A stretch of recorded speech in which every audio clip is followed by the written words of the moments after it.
4 good working habits that will help prevent fatigue and worry. From How to Stop Worrying and Start Living by Dale Carnegie, Part 1.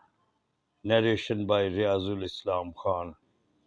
Rowlands L. William, president of Chicago and Northwestern Railway, says a person with his desk piled high with papers on various matters will find his work much easier and more accurate if he clears the desk he is working on of all but the immediate problem on hand. I call this good housekeeping, and it is the number one step forward efficiency.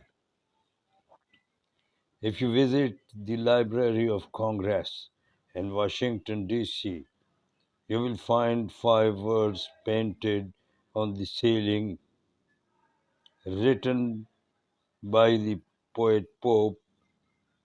Order is heaven's first law.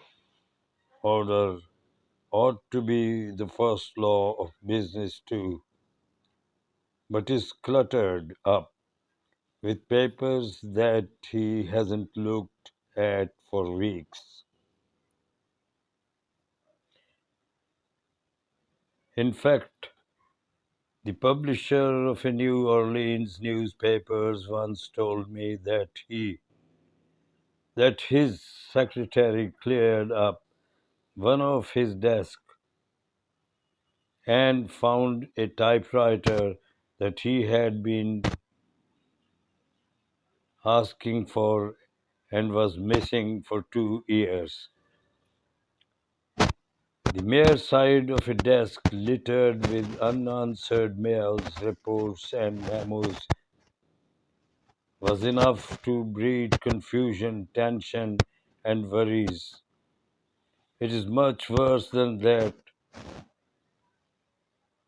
The constant reminder of a million things to do and no time to do them can worry you not only into tension and fatigue, but it can also worry you into high blood pressure, heart trouble, and stomach ulcers. Dr. John H. Stokes, Professor, Graduate School of Medicine, University of Pennsylvania,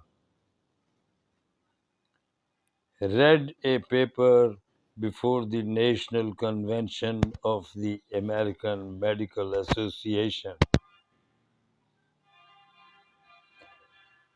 Complications of Organic Disease, entitled Function entitled Functional Neurosis as Complication of Organic Disease. In that paper, Dr. Stokes listed 11 conditions under the conditions under the title What to Look For in the Patient's State of Mind. Here is the first item on that list: the sense of must for obligation, the underneath stretch of things ahead that simply have to be done. But how can such an elementary procedure as cleaning your desk and making decisions help you avoid this high pressure, this sense of must, this sense of an unending stretch of things ahead? All have to be done. Dr. William L. Sadler, the famous psychiatrist, tells of a patient who, by using this simple device, avoided. The man was executive in a big Chicago firm.